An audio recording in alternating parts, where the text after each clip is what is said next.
This episode of the Free Lunch Podcast is brought to you by the Selma Project, an initiative created to infuse hope and inspiration into the youth of Selma, Alabama through culture, art, and entertainment. This initiative calls on friends of the Selma movement to use their gifts and talents to pave a road to success for future generations. Check them out, selmaproject.com, and brought to you by faithful listeners everywhere.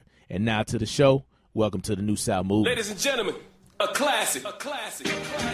This love. It's been a long time coming, but I know a change gon' come. Yeah, I chose the path chose me. It's a Lord's plan, divine decree. Natural high, window seat, up a parallel view, let the ghetto see. BK, NOLA, OMF, GLD, Amazing Grace. Welcome to the FREELUNCH Podcast, home of the New South Movement. No games, no gimmicks, and I got my boy B. Jeezy with me. B. Jeezy, what's happening? Third time, here's a charm. Free Lunch Podcast, your boy BG, the 27 kid in the lovely city of Atlanta, Georgia. What's happening, Ty? Way up, I feel blessed. That's how you feel? I really do, man. I really do. Feel? I do. Let's get straight to it because we have a special guest today. Someone that I've known for man. It feels like I've known this person for over 15, 20 years now. I don't want to give it away, but he has an appointment following this podcast, so I want to make certain that we get as much of it as we can, and I want to give him his proper introduction. So, to the podcast listeners, to the mothers that are single parents that are raising sons or daughters or athletes, to the listeners that have little children that they're just trying to raise them to be a professional athlete or what have you. I really want you to tune into this podcast because I think today's guest is going to be able to shed a lot of light from his experiences of playing professional basketball. So just to give this person a proper introduction, standout player at the University of Alabama, Birmingham. I remember when he got given credit for a triple-double that he had in one of his college collegiate games. He's had the privilege of playing professional basketball with the Milwaukee Bucks on their summer league team. He's played for Mike Davis, Mike Anderson at UAB. He's won a professional basketball championship overseas in Israel. I've known him for years. And for no further ado, what I like to do is introduce to the audience, to the Free Lunch Podcast family, Paul Delaney III. How you doing, sir? I'm doing good. How you doing? Man, doing real good. How does it feel to be home, sir? It feels good. It always feels short. You only get a certain amount of time, but while I'm here, I just make the most of it, and it's great. Great to be back home. So I really reached out to have you on the podcast because I really want you to be able to share your story with the audience. A lot of people, a lot of folks have never met a professional athlete. They don't know the work and the grind that you put in. And also with you having the privilege to play overseas and really experience life outside the United States. I read a quote once that said, "You're only as limited as the land you see." So a combination of all those things, me talking with you, just knowing you since you were growing up and having the privilege to just see you develop into the man that you are today, I really felt like you would be a perfect guest to be on the Free Lunch Podcast. A lot of the things you shared with our conversation yesterday, I really want you to share that today. So, like I mentioned earlier, for the Free Lunch Podcast listeners, you're really in for a treat today. So, first question, Paul, is. Yesterday, you had an event where you put on a basketball camp for the youth ages 6 to 9. Can you kind of talk about how that camp went and kind of what you did at that camp? I believe the camp went well for our first time. We had about 35 campers. I had 10 coaches come out and help volunteer. The kids were very engaged, and that was the most important thing. A lot of them may not be highly skilled, but at the same time, we just want to gauge their interest, teach them about the game, and just ultimately let them have fun and let them know that there's people out here that do care about their well-being. And it's interesting that you was able to put on something for the youth. I'll kind of let BG talk about his upcoming event that he has planned for as part of the Selma Project and as part of some of the efforts he's doing with the young folks. But it kind of reminded me yesterday when we were talking about the riots and the frustration that was actually happening up here in Baltimore area with the youth being just frustrated with not having anything to do. So with you being able to come down as a professional athlete and be able to put on a camp, I really just commend you for doing that. But also at a macro perspective, how it really gives the kids something to do this summer. And you don't really see a lot of activities being funded by professional athletes these days. So I commend you for being able to do that. Well, thank you, sir. I appreciate it. But, just to piggyback off what you said, I do believe that it is a shortage of athletes putting their money back into the community. In my perspective, there's no reason why if you're making such and such $1 million a year, why you shouldn't be holding free things for the kids of the community throughout the whole year. You're not going to really miss it.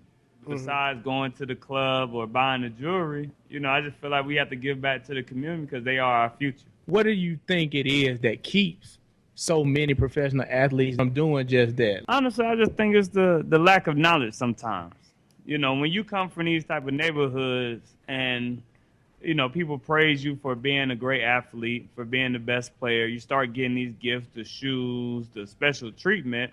Once you leave up out of there and you start getting with the agent, you kind of go off into a whole nother world. It's not many, and people don't realize that. Once you become a professional athlete, you're in your own world.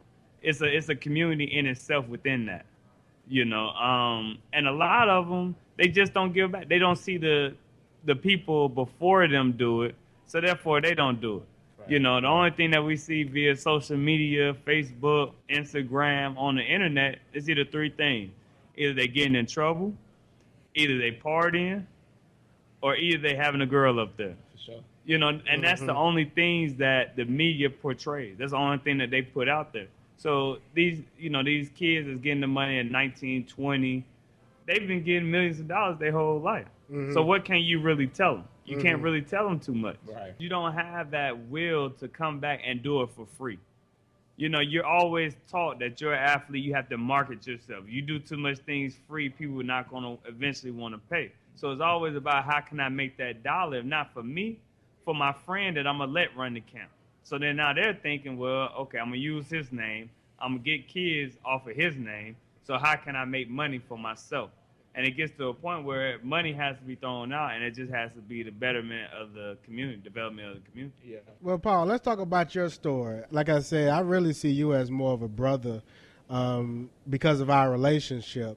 And I really want to take a step back because I think that in a time where everything is instant gratification, I think a lot of people don't understand the work that it takes to be a professional athlete. And I really want you to be able to shed light on your story, because what a lot of people don't know is that when Paul was in the 8th and 9th grade, he was rated. Were you rated number 1 or number 2 in the city of Atlanta at one point? Like top 5. Yeah, he was in the top 5 for the majority. And then just watching you in the 9th grade, I want you to talk about that 9th grade team, and also just talk about the AAU teams and the players that you've played with. Your entire career, your entire life, you've been one of the highest rated players in the city of Atlanta, but then also you've seen players kind of transition off and not make it to the next level. You've been recruited by some of the top colleges, and you've even had the privilege of playing in the NBA on the Milwaukee Bucks. So can you just kind of shed light on the day in the life growing up in Decatur, GA, and really just the work ethic you put into getting to where you're at today? Honestly, first off, we give thanks to God for the people that he's put in my life. It started before the 9th grade.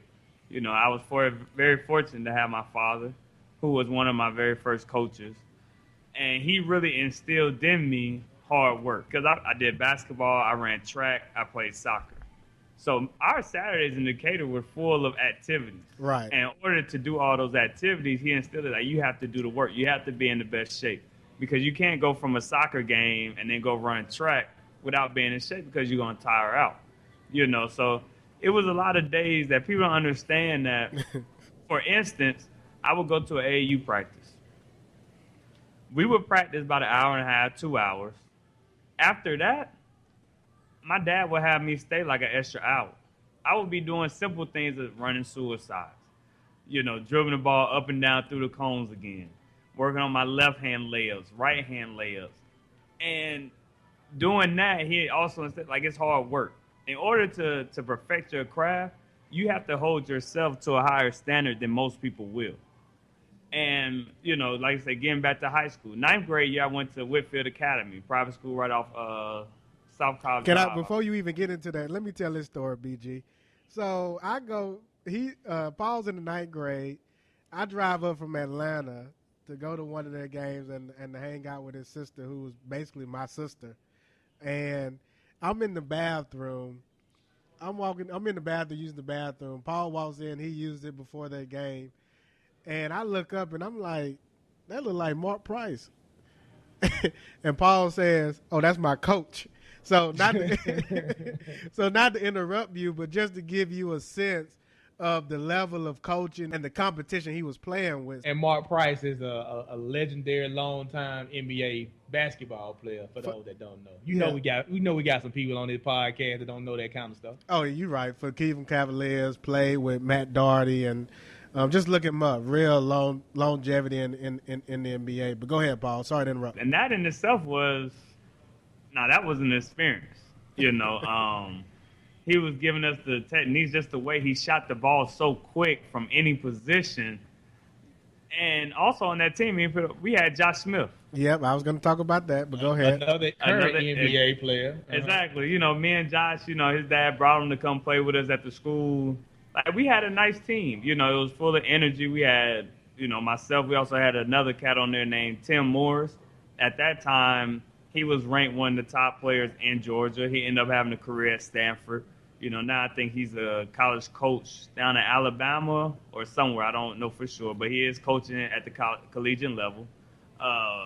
We had another point guard, Ryan Lamb. He was one of the top point guards in Georgia at the time, but now he's not currently hooping. So, you know, we had a lot of talent. We had the coaching. But I think what separated us was we had that drive to be great. It wasn't that I wanted to be good. It wasn't that, you know, oh, this person has a name, so I'm going to shy away by giving them credit based upon their name. It was that I had something to prove every time I walked on the court. And I just wanted to prove that I was the best player on the court, period. I don't care what name they had, where they went. I was the best player on the court. At that stage, you're young. You're about 9th grade, Mm-hmm. right? So at that point, are you performing on that level because you wanted to please your father and your people around you, or was it in your heart? Like, was it in your heart to be like, I love this game, and I'm going to compete and be the best competitor to step on this court, like you say?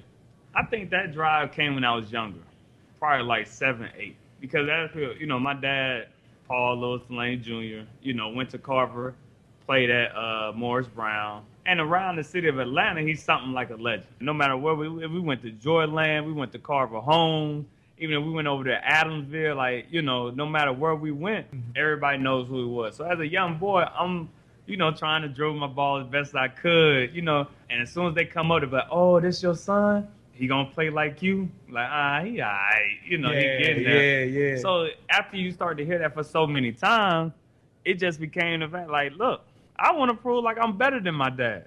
You know what I'm saying? I want my own name because everybody would automatically put me underneath my father because we got the same name. Mm-hmm. So that drive came early, and that what drove me to prove to other people he's the best. And that's what that legacy will do. Cause I can, when you talk about that, my dad was like that in our city, Coach Gosa. So it's like, you Coach Gosa's son, so you automatically, you got that feeling that you take that pride. But at the same time, even when you probably was working with them, y'all probably had some games or something, you're trying to beat them. And for the longest time, you can't beat them, but it's always your thing. Like, I want to be better. I want to take it to the next level, and that's so important. And I think a lot of people sometimes think about athletes because we see a lot of the TV, like the Friday Night Tights, and you have these type of coaches that are pushing kids to do stuff that they ultimately don't want to do. But for some of us, it becomes a part of who you are. It becomes and you your love life. it. Yeah, and you It love becomes it. your life. And you're passionate about it, and it powers you through your life. Like you want to be the best, and not only on that basketball court, on that field, but then it crosses over to your real life. Yeah. So Paul, let me ask you this then. So that ninth grade team, and BG, just to give you perspective, that his ninth grade team where he had Mark Price as the head coach, you guys started what, four freshmen and one sophomore, right? Yeah. And that team made it to the semifinals or the finals in the state of Georgia? We lost in the semifinals to Dwight Howard's team. Okay. So it was the White House team y'all lost to? Yeah, Southwest Atlanta Christian. Mm-hmm. Wow. Yeah, we lost to them in the semifinal game to go to the championship. So from that team and from that experience, you know, what did you take away, and what happened after that ninth grade year with you in basketball? Honestly, I felt like on that team, and you know, for those, I ended up eventually leaving that school, and I went to Chamblee High School my 10th grade year. My 9th grade year, I started to realize that the team wasn't focused. I felt like the team wasn't focused around me. Me personally, I felt like I was the best player on the team, to be truthful. But Tim, you know, his dad and some coaches, I felt like that is where they put their main focus, to focus the team around him. And for me, I wasn't with that. You know, I was already like, man, I'm going to a private school, you know, where I felt like I was just looked upon as cattle.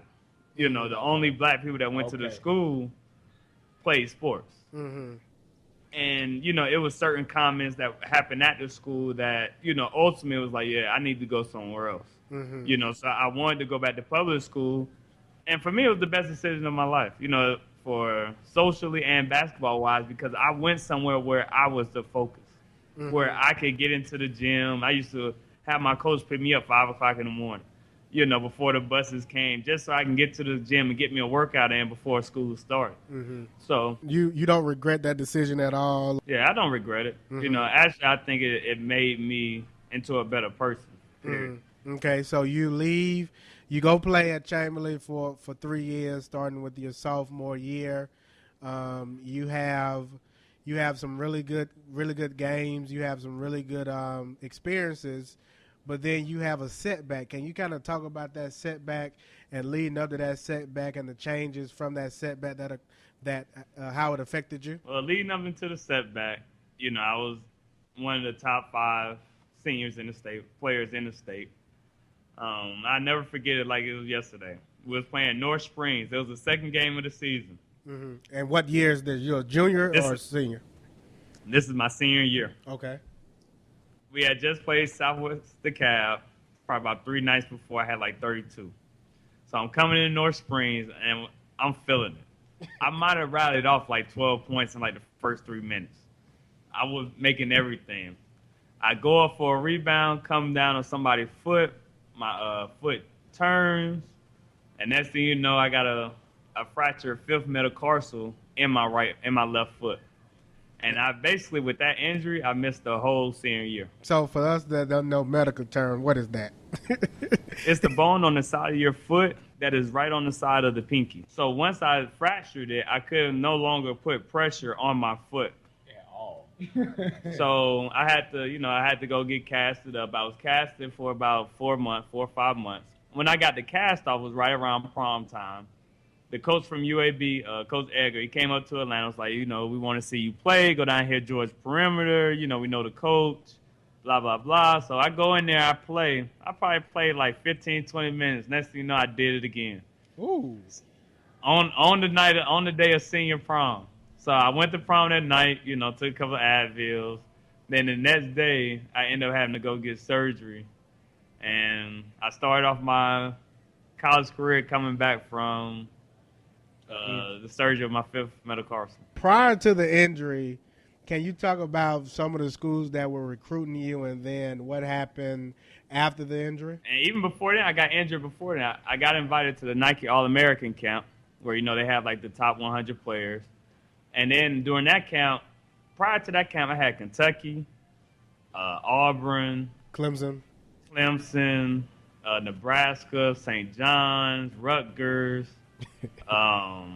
UCLA, Florida State. So my main focus then was, I'm going to go to ACC, SEC. So I'm in the camp. I get a knee to the thigh. I end up having a deep thigh bruise. At that time, I had verbally committed to Clemson. So after that, I wasn't able to perform. And next thing you know, a lot of scholarships just started dropping off. Mm-hmm. Because they was like, oh, you're not the type of player that we thought you were.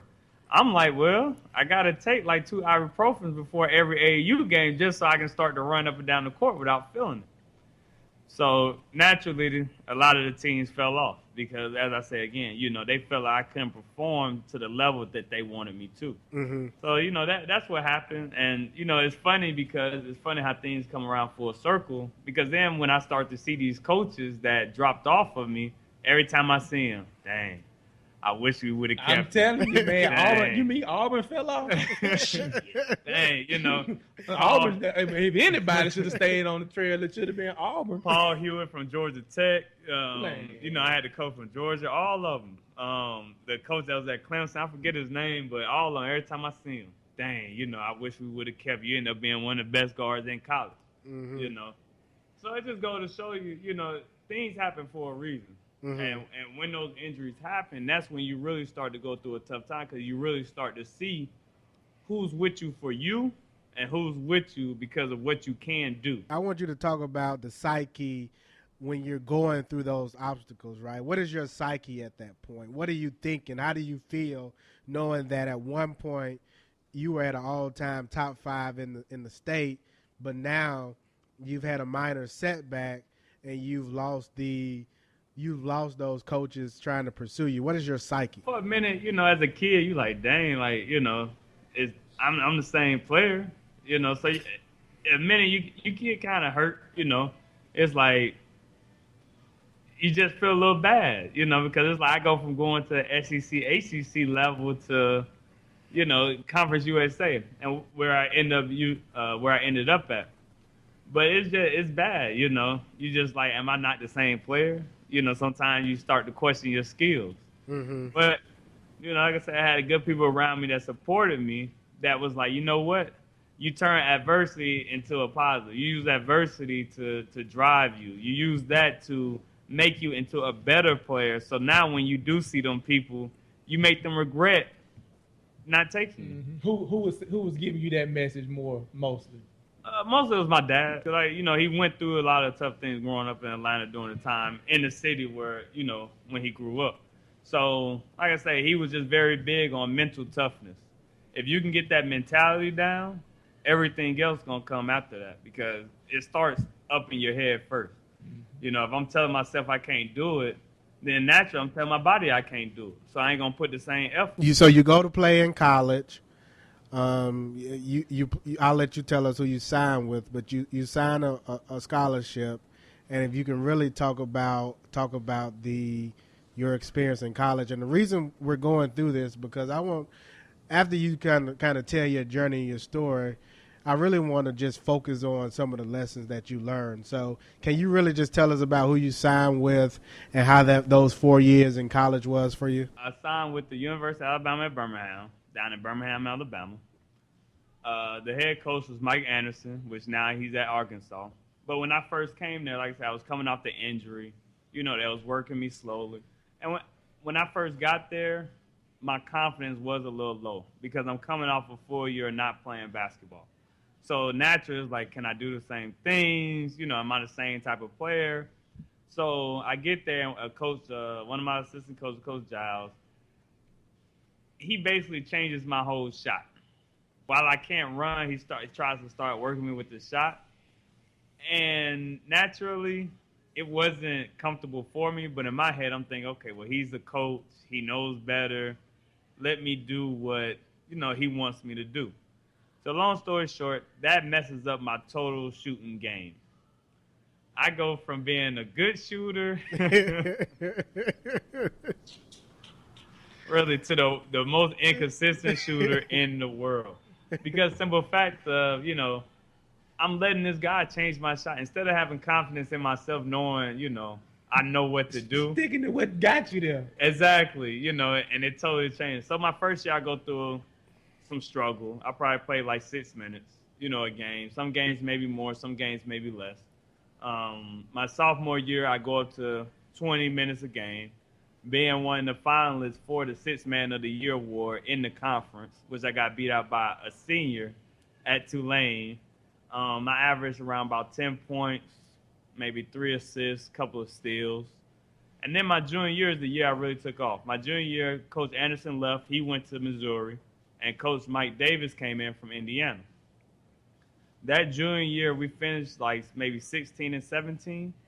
But that was my best career. That was my best season. That was my breakout season. I ended up averaging 15 points, 5 assists, 5 rebounds, and like 2 steals. After that year, I should have went ahead and went to the draft because I would have been a first rounder. But having that lack of knowledge and the people around me really didn't have that knowledge, I didn't go. So I came back for my senior year. 5th game into my senior year, I tore my ACL. So that whole year going, I got a medical register. So that year I get the surgery, and I'm working on coming back. During that summer, I felt like the coaches didn't think I was going to come back and be the type of player. So certain things, they didn't put me in summer school. That hurt me because as an athlete, you look for a summer school or summer job to continue to pay for your apartment and things of that nature. Because if you're not in summer school, you're not going to get your scholarship check from the school. Is that standard though, that they say that you did not have that injury? Would you have had your summer school? Yeah, I believe They would have given. But they put it on that I was too close to graduating, so they couldn't put me on summer school.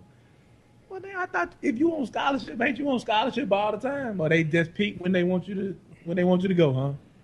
Basically. So they did me wrong on that. So that whole time I'm just continuing just working, getting my knee back right, playing over here in Birmingham in different leagues. Senior year comes, I have the typical palsy, another 15, 5, and 5. Wow. So talk about the 2 styles, right? You played for 2 different styles. You played for one that was fast-paced, 40 minutes of hell, and then you played for another one that was a little bit more pro style, kind of isolation at times. What do you say, or what would you say to young people trying to make the right decision as to the school I'm going to attend? Do you think that that's an important decision to make based on the right style, based on the coach, or is there another intangible? I think at that point, it does matter on your career. It depends on the coach, and it does depend on the style. Mm-hmm. For me, I would say if I went back, maybe I would not have went to UAB. Maybe I would have went ahead and went to Marshall, because Marshall was recruiting me heavily, and the coach was basically like, you come up here, it's your team. And with UAB, I didn't have that. I had other people that was better than me in front of me, so, I basically had to wait my turn. Mm-hmm. But I believe if I would have went to Marshall, things probably would have been different, knowing that you're able to shoot whenever you want to shoot. The offense is going to be based upon your skill. Mm-hmm. They're going to get players to come in to fit around you. So as far as going to the league, that probably would have propelled me to go to the league faster. Mm-hmm. And that's true. And that's true in other elements too. Like, and you say Marshall because Marshall is a smaller school, smaller conference. It's not one of those big name basketball schools. But the opportunity to go up there and shine was big. But it ended up being in the same conference as exactly, UAB. Exactly. So a lot of times you can't just go for the glitz and the glam or what's popular or what everybody else is doing. You got to look at what situation might provide you the best opportunity to showcase your talent. So exactly. I think that's one of the things you do look at as well too. Because when you're going to these schools, you're going to play against other big name schools. You're going to get on the TV, but being able to be that dude and putting up 30 against a Duke instead of being on a pretty good team where you may only average 10. Mm-hmm. You're on that stage to showcase your skill, and that's what the pros are looking for. They're looking for your showcase of the skill. Like the dude Hunter from Georgia State just got drafted. Yeah. He got drafted off of what? Off of the NCAA upset. Like on that stage, he showed that he could shoot. And so that's what got their attention. You know, it wasn't that their team was good because they really wasn't that good. It was on that stage, he showed them, oh, he's a pretty good shooter.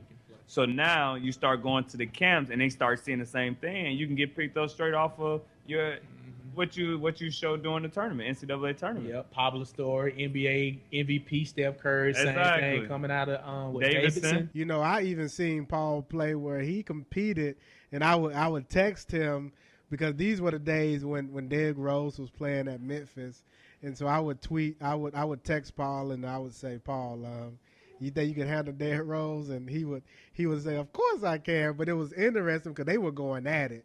And Paul was actually balling at UAB during that period where it was UAB playing Memphis, and those were some rival games. You remember that, Paul? Oh yeah, I remember. You know, people used to sleep out and 10 out just to get tickets to the game. Those games were always sold out. Mm-hmm. And then that's another thing. As you know, later on in my career, I chose to go with a smaller agent, and I think that really hurt my career in a professional way. Let's talk about that. Let's talk about that because that's where I wanted to kind of transition to NBA. So you go through the NBA process. Unfortunately, you're not drafted, but you picked up as a free agent by the Milwaukee Bucks. But can you talk about, like you were just about to do, that experience? Well, you know, I picked my agent before, right after school. He was a small agent. Went through the workouts. During the workout with San Antonio, I got injured again. I pulled my quad muscle, and that caused me to miss at least like 15, 20 workouts. And I think at that moment, that really took my draft stock from a late first round, middle to late, to falling off because I missed those workouts. Mm-hmm. You know, I had other agents come to me, yo, Paul, you sign with me. You know, I can get you a deal with Denver Nuggets. I'm cool with the general manager. You know, he's going to sign you based off my strength. And that's when I really start to realize how much politics is really involved in the game of basketball. Mm-hmm. It's not about the player. It's about what agent. Because it's like, well, if I'm the same player and he wants to sign me to a contract, why don't he sign me because I'm with my other agent and not with you? Mm-hmm. And so then it's like, well, we got a great relationship with him. We know him personally. So it really started to become, well, it's a favors league. Mm-hmm. You know, you do me this favor, I do you one back. Mm-hmm. You know, it really started to show it's about who you know and not what you can do at most times. Who are some of the teams you tried out with before the injury? San Antonio, Oklahoma City, the Houston Rockets. Mm-hmm. Did I say Boston Celtics? Mm-hmm. Boston Celtics, New Jersey. And how were those workouts going prior to the injury? They were going good. Mm-hmm. You know, I was showing them what I need to show them as far as being able to play smart, athletic, bigger than other guards. You know, able to score. Mm-hmm. But like I say, you know, the injury along with the agent that kind of just steadily pushed me back because of the politics. Mm-hmm. And like I said, I could have switched agents. It would have been no thing. But in my mind, just the way I was raised, as a man, you can only keep your word. There's only a few things that you can always. You may not have no money, but you have your word and you have your character. So since I had told my agent that I was going to stick with him, I decided like that's what I had to do. I had to stick with him. I couldn't be one of the ones that flip-flopped or, you know, trying to run a game a certain way just to get where I need to get in life. I didn't feel like that was the right way. And I don't want the audience to get it twisted, you know, with the whole injury thing, because injuries happen. If you play any sport or anything like that or on a consistent basis, you know, this level that Paul's talking about, it's almost year round. You're going to get injured, but it really speaks to what he's talking about, the politics. Like, considering that that's going to happen, you need to have somebody in your corner that has those connections and that will lobby for you relentlessly in that political system, because it's not really about your physical ability. A lot of times what you bring to the game is like who you know and who can vouch for you and what type of relationships that they have, that determines who gets those spots. So we've gone from from Paul being in the 7th and 8th grade to wanting to beat his dad and competing against his dad,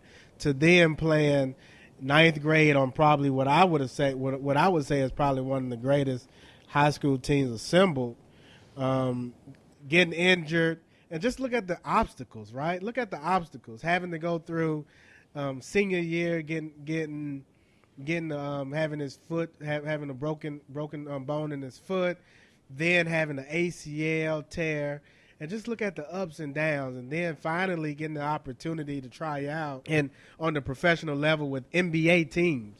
Like I saw Paul play NBA Summer League with the Milwaukee Bucks, which I hope he can kind of talk about that experience here in a minute. But just look at the ups and downs and the steady and still the drive and the passion that you've had to overcome and that you've gone through. And I think it's important for the young people to hear this, because everything isn't roses. Life isn't a rose. You can't see through your rose-colored petals and think that you're going to wake up and you're going to go play basketball in the backyard or you may be the best on your street, and then you're going to play in the NBA. It's not like that. So, Paul, if you can kind of continue that story and talk about the Milwaukee Bucks and the Summer League and what you gained and learned from those experiences. It was a great experience. My first year, I think, was probably my best year of the Summer League. I played excellent. They said they wanted to sign me. The next thing you know, they had to make a couple of trades to get John Salmon, and they picked up 2 point guard contracts, Royal Ivy and Luke Ridenour. And so, they sat me down and was like, yo, it's a numbers game. We don't have enough room for another point guard. So basically, there's nothing that we could do. They was like, you can still come to vet camp. At that time, I was like, well, what's the point of me going to camp if I know I can't make a roster? So I ended up chose to go over to Israel. I had a good year Israel. They brought me back the second year. And I think the second year they had me starting. It was the same proposal. Like, look, we have the contract. We just need for you just to continue to play good. And honestly, I think that went to my head. I got down there at Vegas and just started partying, with the fella that was already on the team. Like Amir Johnson, Jody Meeks, just started partying when I really lost focus of the reason why I was there. Mm-hmm. And that really hurt me because I didn't play that well in the summer. A common theme that BG and I talked about on this podcast is you being 21, 22, having to make decisions that you're just not prepared to make. Looking back, you're 29 now. How old are you, Paul? 30 or 29? 28, about to be 29. Yeah, 28, about to be 29. Looking back and saying, man, the things I know now. Talk about the psyche at that point when you didn't make it that second time, but then also talk about what you've learned and knowing what you know now, what you would have done differently. The psyche started to become, man, forget this. It was all politics. It used to be a time where I couldn't even watch the NBA game because I see fellas that I played against, killed them, and it's like, how are they on there? I couldn't even watch. I couldn't even stomach to watch. I'm being honest. I couldn't. I wouldn't even watch it. But, looking back on it, it's 2 real things that I start to realize. One, God has a plan for everybody. Everybody's role is not going to be the same. It's going to be obstacles that go in there that you can't control. Mm-hmm. And for me, I started to realize that maybe at that age I wasn't ready to get that money. Mm-hmm. Because if I would have got that money, I would have been out in these streets wilding.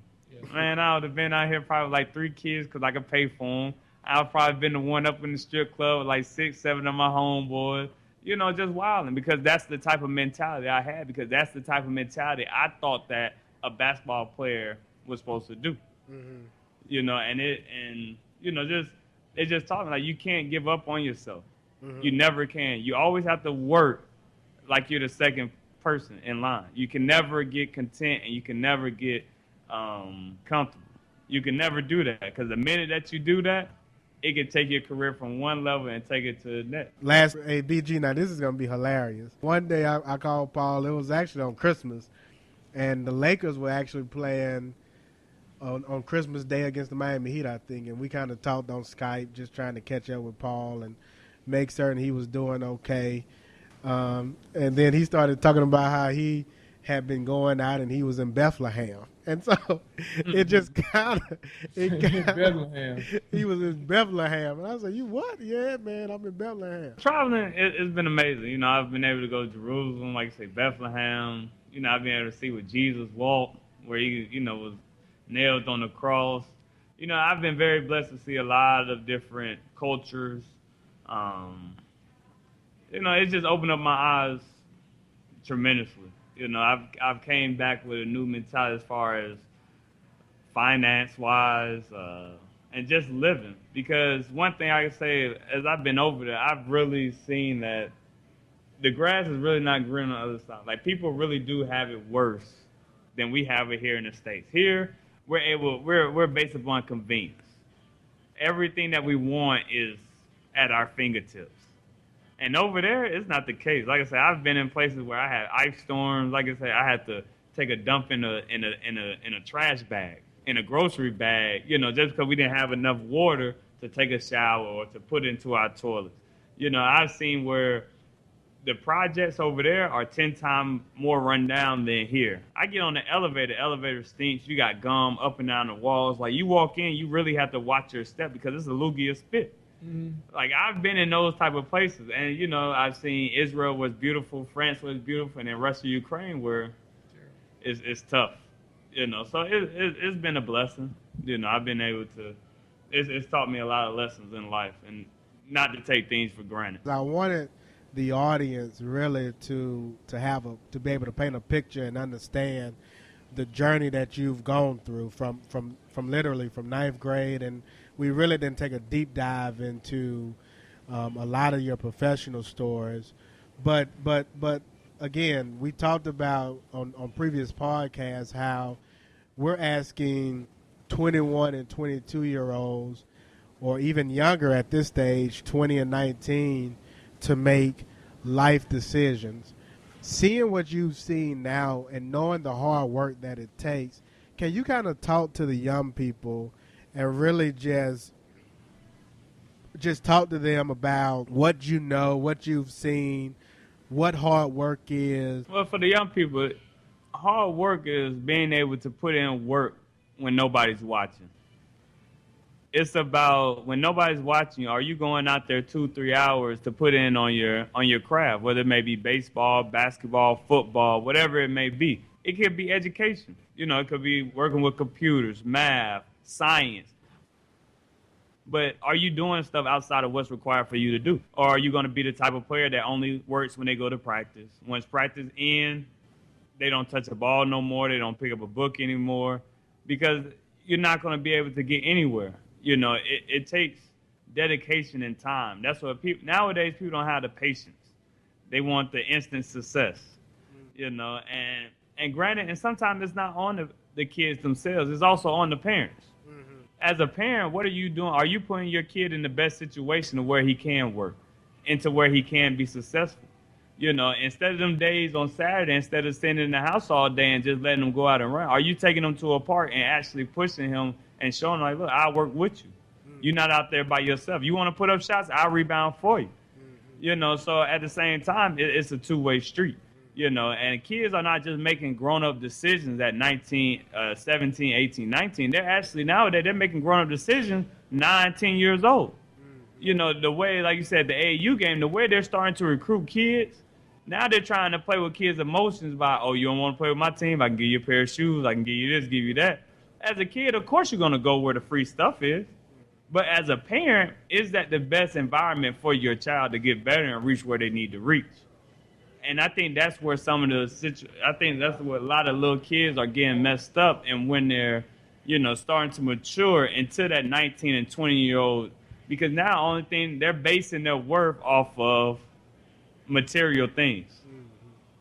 And I think that really messes them up, you know. I've enjoyed this talk and actually being able to sit down with somebody who's had exposure and has experienced what it takes to go through these different levels on the professional side, all the way from high school, college, and then the professional ranks, and what that means. Because, I mean, I've learned a lot just sitting here, a lot of things that I thought, the politics and stuff like that, to really hear it from somebody that's been in it, it really makes it real, because you always wonder what happened to that guy that could really play.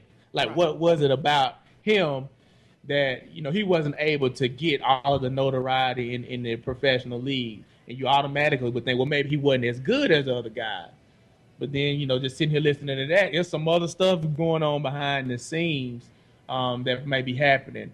One thing I will ask, though, Paul, is that once you get to that professional level, I got a job, right? So there's some days where I don't feel like going to the job. Does that happen when you're a professional athlete? Do you have those days playing out that long season that some of them games you just ain't feeling it? Or is it the competitive spirit that just pushes you through and you ready day in and day out? I think everybody has times where they don't feel like, you know, you go overseas, it's a 10-month season.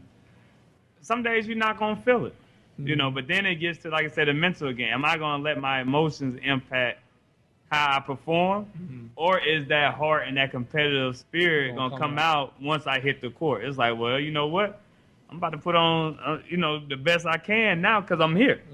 You know, I'm not going to go out and take a chance that the person that I'm guarding going to drop 40 on me. You know, I mean, that's just being realistic. I'm not going to go out and make myself look bad knowing that it's on me. It's not on the coach and not on anything else. And, you know, another thing that as far as the hard work, you know, people got to realize nothing is given. You know, like you have to really work. And that's what kids are not understanding. You know, back then when we was younger, we would be outside all day. We would go from one driveway to another court. You know, even if nobody was playing, I remember me and my homeboy, I'd call them up, yo, what you doing? Nothing, sitting in the house. Man, come on up here, man. Let's put up some shots. You know what I'm saying? Let's go condition that. We would go out by ourselves, start at the bottom of my hill, run all the way up to the top, back down, run up, back down, get a ball. Same thing. You know, so that hard work, it has to be a continuing drive where you're not satisfied at where you're at. Was that it's coming always, from? I can get better. Was that drive coming from your dad, or was that coming internally from you? No, that was coming internally from me. Because my dad, you know, he might have been at work or somewhere else. It came from me knowing how good I wanted to be, knowing that I had to put in extra work. Well, make this thing tangible to the people that's listening. I have a niece, and I try to talk to her. She'll listen to this podcast because my brother, who's an avid listener, he listens, and talk to her. Make it tangible, because I can tell her what hard work is, meaning go out and do this many shots, go out and run up this many hills. What is hard work? How many times would you run up the hill? How many push-ups would you do? How many shots would you take on a daily basis? Like, can you lay out a tangible hard work regiment that you would do that you could tell some young person that they need to start with this and build upon this? Honestly, you know, if I first went out to run a hill, I would think to myself, how many can you do, Paul? I'm like, this hill, I can do 12. So I would set myself a goal. Boom, I do 12. Now, if I got to 12 and I realize I still got a little bit more, in my mind, then it's like, you know what? I'm going to keep going until I can't go no more. You know, so it's not really something tangible. It has to be something that person wants for themselves, if that makes sense.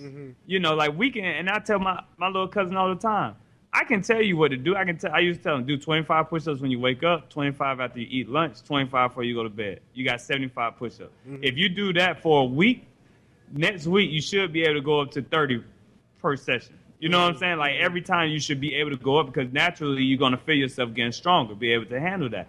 But he would never do it. Like I said, we can tell him all day, but we won't never reach them until it gets inside of them. It's like, well, you know what? I do want to be a surgeon. I do want to be a professional athlete. And when they realize that if you're trying to reach that top level, you have no social life. And that's where a lot of people get messed up. You can't have a social life. Friends and going to the party and this, you can't do that, because that's another distraction that's going to put into your working time. What do you say about that then, being able to sacrifice friends and relationships? It's all about how bad you want it. You know what I'm saying? Like everybody has to know their end game. If I would rather talk to my friend than to go out there and work on my game, that means I'd rather my friend like me more than going out here being the best basketball player I could be. You know, every professional athlete that I've also talked to that made it to that level, they had to sacrifice the social life for their craft. Do you regret any of that? No. No, because and for me, it might be even better because I only got a small circle. You know, when you're too focused on being a socialite than an athlete, that means you got too many friends. You know, you got too many things that's taking you away from your attention. Your real friends, they're going to, oh, no, you ain't coming over. You know what I'm saying? Ain't you got some shots to put up? They're going to continue also helping remind you what your goal is. And so, you know, that's what everybody trying to be on the Instagram, the Facebook, you know, not coming out the house no more, staying on the video game, you know, got their game partners and, you know, things of that nature. It ain't going to happen inside. It's going to happen outside with yourself and then with that hard work. Because sometimes all you got is you, yourself, and I. So I know we approaching the end of time because you got to go play in the game today, and you can kind of talk about that. But real quickly, talk about the state of AAU basketball from your viewpoint and from your vantage point. BG and I did a podcast on AAU coaches and just coaches in the black community and how they are really soliciting and using AAU basketball as more of a prostitution, more of a pimping game. What is because you've experienced actually playing AAU basketball, so you know the ins and outs. What is your perspective on AAU basketball today compared to what it was when you actually played? In my eyes, it's a joke. I mean, and that's the honest truth. One, you telling me you playing 40+ games during the summer alone? What? That's too much on a kid's body. Because look, put this together. Just on this, you're playing, say, 40 games during the summer. Each summer when you're starting at 14 years old. So that's 4 summers. How many games is that already? 160? 160. Now in high school, you're going to play another 30 games. So 30 times 4 is at 120. So we already at what, 280? In college, you're going to play another 33 games. And then if you make it to the NBA, that's another 82 in the regular season. So you almost, to make the championship game, you're almost playing 100 games per season. How long you think your body going to hold up to that? And then on your off day, you still got to lift weights. You still got to practice. You still got to practice. You still going to have to run and stay in shape. So, I mean, our body's not metal. You see what I'm saying? Like, and these coaches, and they're making these kids focus on, how many shoes you got. You know, I can get you this pair of shoes every time, or I can get you this uniform to look cool, or, you know, I can get your parent this, I can get them that. But in actuality, they're not teaching our kids anything. They just want to take the best player, throw them out there, and be like, all right, you're the best player. You're supposed to win us the game. But from a skills perspective, they're not developing their skill set. They're not developing their skill set at all. And I think that's taking a hit in the NBA. Why do you think, man, if you compare the game to Jordan, Anthony Hardaway, from the 90s and sometimes early 2000s to the game now, every rule that they've implemented, every change they made to the NBA has been to what? Lessen defense and increase scoring. Why? Because now it's turned to an entertainment. How they flopping now? You got kids out here, 7 years old, flopping the same way they doing in the league. So tell me, so how are you teaching our kids? And the coaches are telling them that becomes just flop. Just flop. You see so how are you teaching them to play correct defense? How are you teaching them to have that heart to care about the game? You just tell them how to cheat, basically. Giving them shortcuts. You know, and nobody's developing them. Half of these kids in the league, you know, some of these young rookies in the league don't even pan out. And that's the sad part about it. Why? Because their skills are only limited. LeBron James, the best player in the league. Has he really improved his jump shot? Has he really improved his low post game? No. Not when it counts. I'm just saying. Thanks, LeBron. But I'm just saying, and I'm using him as an example. He's the greatest player. You know, I'm not taking that's anything a good measure. But I'm using him because he is the greatest player, but it's still flaws in his game. For sure. And it's still them same flaws that he had when he was 15, 16 years old. And it shows when it comes time, when they play see what I'm saying? fundamentally sound teams and all that, he struggled. When you look at Jordan, one thing they say, Jordan, he had a go-to move. He going to go on the block. He going to give you the shimmy fadeaway. Paul Pierce, consistently. he's going to give you that elbow. I'm going to get to my spot, use my body, and with the form and release, it's perfect. But they're not teaching the same way these days. They just teach them just to go out there and play. So But what it would you takes more tell than young skill. people then? And in that regard, if you're trying to get to the levels that you've been at, and I need to get exposure because in a lot of ways the AU basketball game is giving them that exposure, what's the alternative? The alternative is this. Instead of having your kid play 40 games, only limit him to 15, 20. You see what I'm saying? Only the big tournament, only 3 tournaments will get you enough exposure. What are those Wait. 3? You have, well, they changed now, but you have the Peach Jam that's in Augusta, Georgia, that just finished last weekend, and they had the championship game on ESPNU. You see what I'm saying? They got that one. They got one down in Texas. Vegas, Orlando. Yeah, like they have a lot of where Nike, Under Armour, and Adidas. Those 3 are the main companies that throw them big tournaments. And those are the tournaments you want to hit. You don't have to hit every one. You just have to hit certain ones. So And know the ones that you're gonna hit and limit your game to those important ones. Exactly, because you got to think about it like this. If you're playing 40 games, that's 40 times somebody gets to see you. So, therefore, they get to dissect your game a lot more. All the way down. You see what I'm saying? So, that one player that might have started off to 1 and dropped to 20, once they really looked at him 40 times, it's like, well, he really can't dribble. That was just a good game. You know what I'm saying? He really can't shoot. And that takes down your ranking. Right. You know? And then on the same, focus on the fundamentals. Once you get the fundamentals down, then you start going to, let me go ahead, work my game in the post. Let me work mid-post. Let me work 3. Work every aspect of your game. Just don't focus on, well, and this is where a lot of, they see Steph Curry. I want to be Steph Curry, so what all they focus on is dribbling and shooting the 3. You see, they're focusing on players that are already there, but they don't understand what those players had to do when they was that age in order to reach where they're at. Tell that story. I know you got to go. Tell that story real fast about what you told me yesterday about Steph Curry and his dad forcing him to shoot closer to the basket versus the 3. You know, when Steph Curry was younger, he didn't start off shooting 3s. He was airballing 3s because he didn't have the strength to shoot it from the 3 to make the basket with the proper form. So his dad would make him have to stay around the mid-range area. And then as you get stronger and as you perfect your form, then when you go out, now when you shoot it, you're not putting your form at risk. Instead of pushing the ball, you're actually shooting it with the same form. And so that's where, a lot of kids, and that's another thing, parents, if you really focus on those things, if a coach is telling your kid and he's 8, 9 years old just to shoot 3s, that's not a good coach for your kid.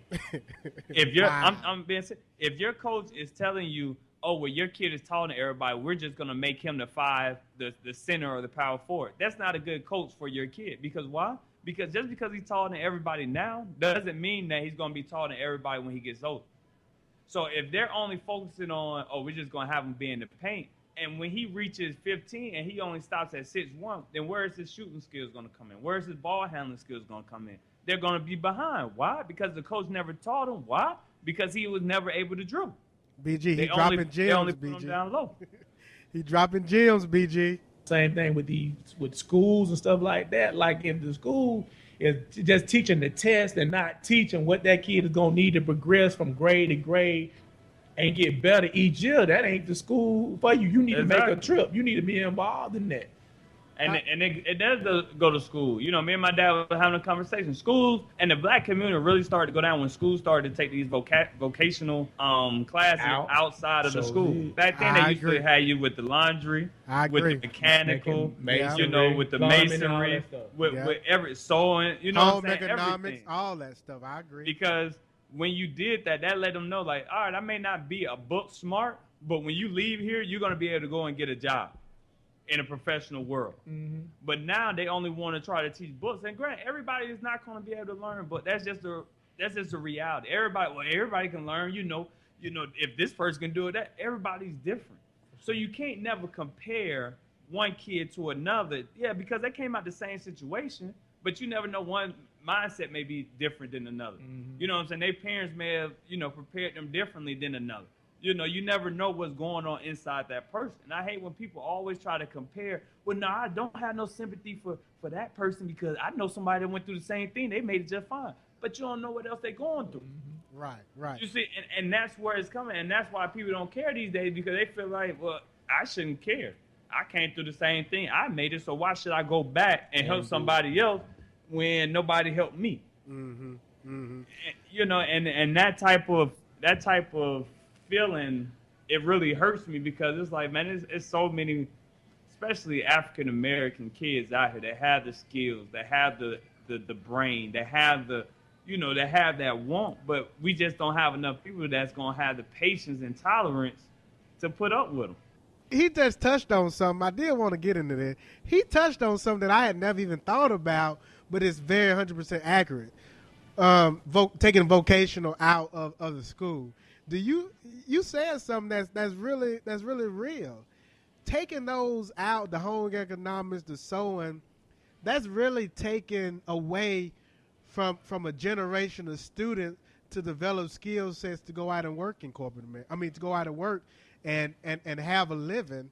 And that's huge. It kills the community too, because the community needs those people from within that have those skills that can come out and do that stuff at your right home, in the community. right there in the community, and keep that cycle and that business and that entrepreneurship cycling through the community. But when you take that out and you don't prepare the people from that community to be able to do that, now we got to depend on somebody else to tax us to come in and do that work. Do they even have shade tree mechanics anymore?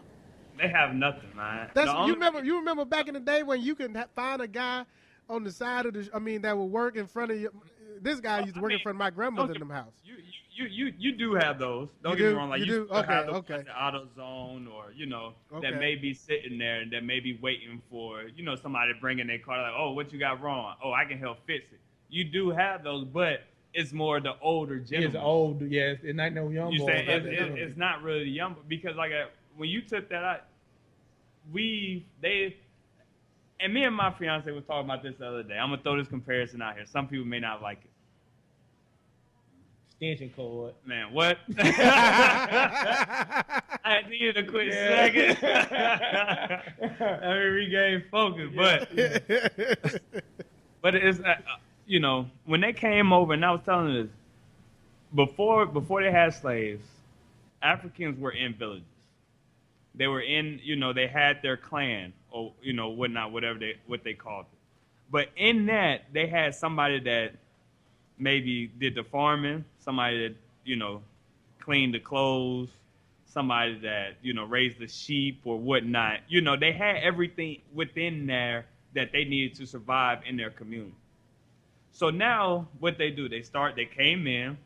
One, they brought new stuff that we never seen before that we couldn't trade for within, the country. So they bring it in. It's like, oh, you want this? Well, I need you to do this. They start showing this shiny money to them that really had no purpose or no weight within the community, but they're thinking because it's new, because it's quote unquote shiny, I need that. So we start giving up each other for those material things. It's almost the same thing how they're doing with schools now. Most of the laundromats are owned by the Asian community. Why is that? Because we don't have the education ourselves nor the money to buy out these places. So it's like you're taking away what we could be making money for ourselves and making room for the outside world to come in and take that place. Why? Because politics. They need a good relationship with the Asian community.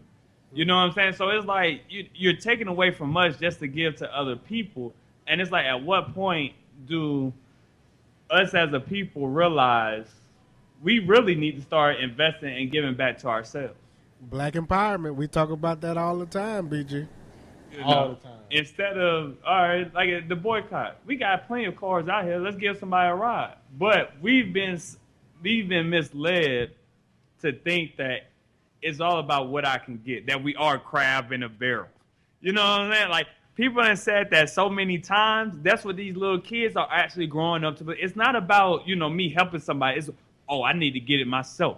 You know, and it's sad, and that's why we got so much violence going on, because they've been raised to think, well, everybody gonna die at some point. So if I go at 21, shoot, I didn't think I was gonna make it past 16. You know what I'm saying? I mean, that's just being honest. Like, you'd be surprised, man. I had a kid the other day in the church. My boy Matt was like, Paul, come here. He told the little kid, man, tell him what you said. I said, so what you say? I'm thinking it's gonna be like, shut up, or I hate you, this, that. Kid probably like 7. Guess what he said, though? Mm-hmm.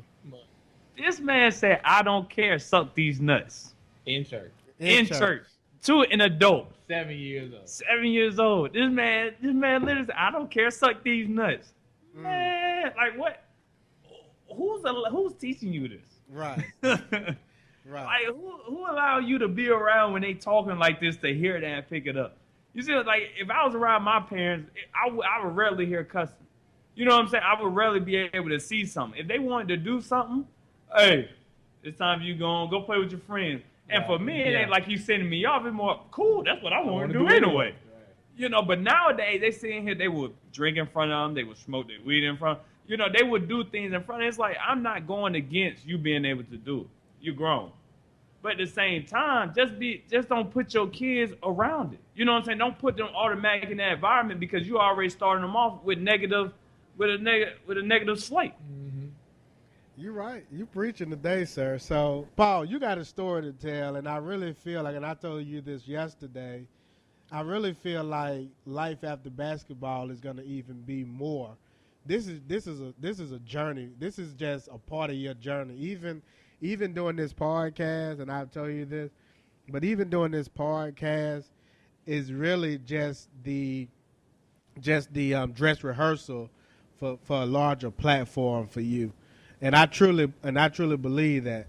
So just real quickly, how can people get a hold of you? What's your Instagram handle? And then secondly, what's next in regards to your professional career? Where you playing next year? Have you given up on the dream to play in the NBA? What's next? Well, you know, first off, people, you can reach me on my email, Decatur4, DECATUR, the number 4, @gmail.com. My Instagram is Mr. International 4_LBG. And as far as and I got a Facebook, Paul Delaney III. And don't be misled, I got my dad's picture up there with his beard on, great beard, so that is still my face.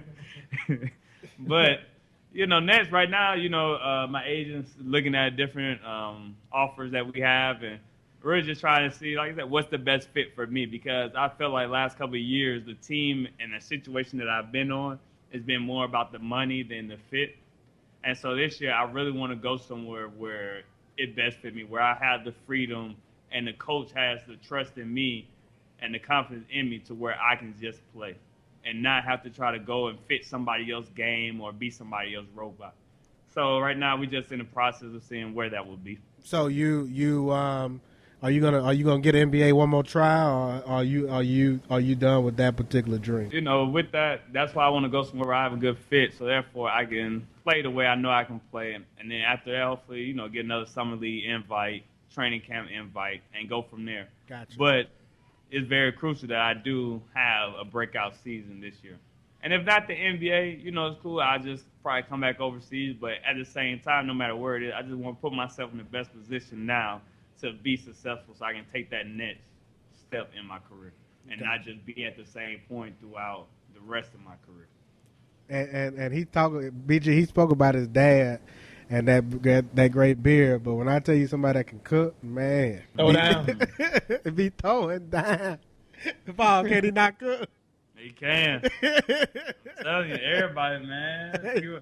When he cooking that potato salad, I'm like, man, he only bring it out about twice a year. You gotta put in a special request. Yeah. When the next time he barbecuing, man, that man can cook anything. Well, I ain't gonna lie to you. Man, BG, when I tell you that man can cook, man. BG, what's your last word, sir? Man, I'm just thankful for Paul making time he been busy this weekend with the camp, and then he finna go play a game now, but he worked with us, been patient with us, and I just appreciate him coming and spending time with us and talking, man, because we initially started out just talking about the you know, kind of the basketball story, but you hear the young man talk, he got that thing on him, and he really talking to the consciousness, and is really invested in coming back and sharing his resources and his experiences with the young people in his community where he come from. So, anytime we have somebody do that, man, I'm extremely grateful for the opportunity. Yeah, I just want to, like I said, just thank you guys for just thinking of me to come on here, because I know it was cool. You know what I'm saying? Like, I listened to you guys, and it's just cool to actually be on something like this. And be able to give my opinions and, give some advice, because at the end of the day, I just hope that it helps somebody.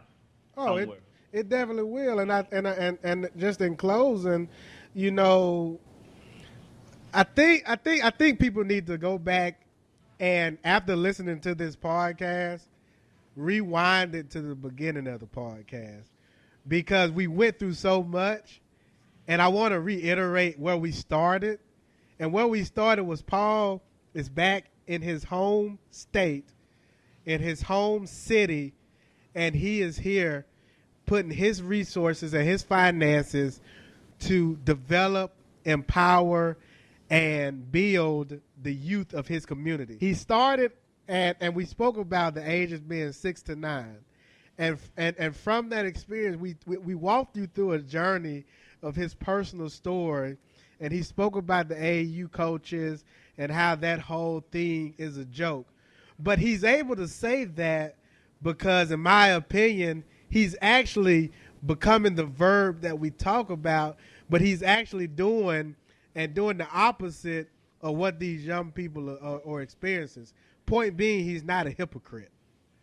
And I don't know how many people caught that, and I wanted to make certain that I resurfaced that so that people understand that everything he's telling you, which is real life experience and overcoming challenges and telling you what it takes to be a professional athlete, for those young people that listen to this story, he gave you some tangible things, but he also gave you a story that is not roses, and everything is seen through rose petal glasses.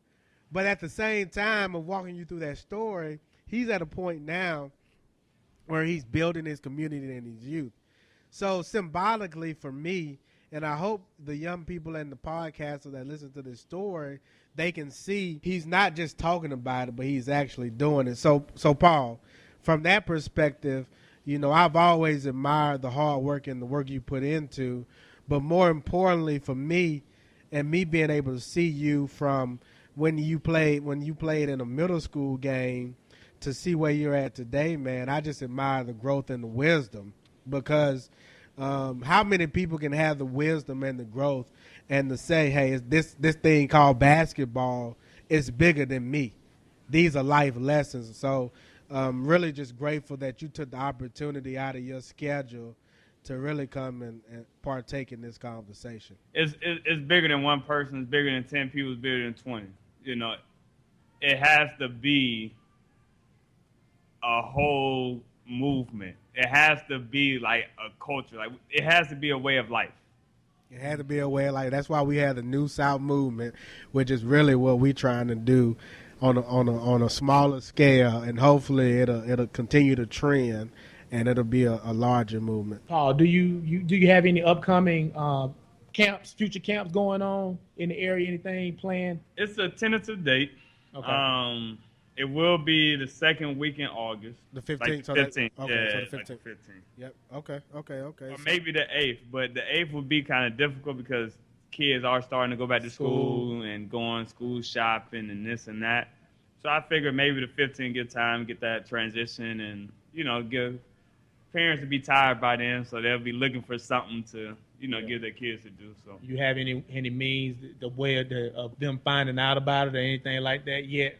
It would definitely be on Instagram. Okay. On my Instagram. And like I say, if anybody hear this and they're interested, they can easily just shoot me an email. Hey Paul, I what you think about this? Or, I live in the Atlanta area. I mean, maybe good trainers, good coaches, things of that nature. Any advice that has to do with basketball, just hit me up. I'm more than willing to help anybody out the best way that I can and steer them in the right direction. That's good. That's good. real good. That's real good. So y'all hear this? Single moms that live in the Atlanta area, got nephews, nieces. I'm telling you, get a hold of this guy. Reach out to this guy. Ping him on Instagram. Shoot him an email on Gmail, because he's one of the few that's authentic, genuine, and really looking out for the best interest of the young person. It's not about him. It's not about his own brand, but it's about developing and instilling his knowledge into the young person. So yeah, that's fine, man. BG, Yes, sir. how can the people reach? So you can hit us up, freelunchpodcast.com for podcasts and blogs. Also, check us out on Twitter, FreelunchPodC. Let us know what you think about this episode and any of the previous episodes that we've done. And you can check for us on Instagram, Free Lunch Podcast. Paul, Yes, you gonna shout out your sisters at all? Your mom, your dad, or we gonna forget about them? I mean, since you done already brought it up, you're going to put me on the spot, you know what I'm saying? We're going to go ahead and throw a shout-out to Ariska Janelle Delaney. You put the You middle know. name. The whole government. You know, my beautiful niece, Delaney Lynn Hammond. You know, Karan, her husband, Aaron, Aaron Nicole Delaney, Oh, don't do Shakia, Monique Delaney. You know, my mom, Naomi Renee Black. My dad, Paul Lewis Delaney Jr., and my fiance, Sasha Elizabeth Wright. Y'all just been called out. So, and then say your Instagram. Say your Instagram one more time. And then let me not forget now, Kristen Ellis. Kristen. Down there in Birmingham. You know what I'm saying? She always be hitting the brothers up, checking in on me here and there. So I ain't forgot about you. She listened to the show. Yeah, so Instagram is at Mr. International 4_LBG. You can reach me. I also got Facebook, Paul Lewis Delaney III, and email one more time, Decatur4, that's DECATUR, 4 @gmail.com. Hey, great show. Listeners, thank y'all for listening and tuning in. This is the Free Lunch Podcast. We are home to the New South movement. Okay. Let's go, let's get it. Let's go, let it go now.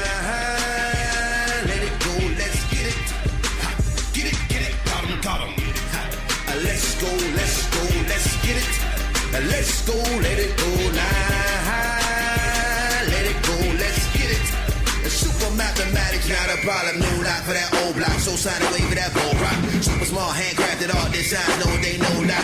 Flow tougher than tough time, blacker than the gram, they drum line. No overdose, I'm overwoke, I'll be awake for crunch time. Be everywhere like sunshine, I leave right cross. Punchline, I beat the track, I eat the track, brown paper breakfast. Lunchtime, dinner date, dessert tray. Ramadan, flow hungry, you see the sign between the line, it's G's only. No dummies, I flow lovely, they go nutty. They catch a feeling, these hoes touch. Yeah, I tell that jump off, no bunches, no awakening, home study. But you're so pretty, bless your soul. Sometimes the best way to touch it, stand and go. Let's go, let's get it. Let's go, let it go now. Let it go, let's get it. Get it, got 'em. Let's go, let's get it. Let's go, let it go now. Let it go, let's get it. Mathematics, before I chose the path chose me. This is the Lord's plan, divine decree.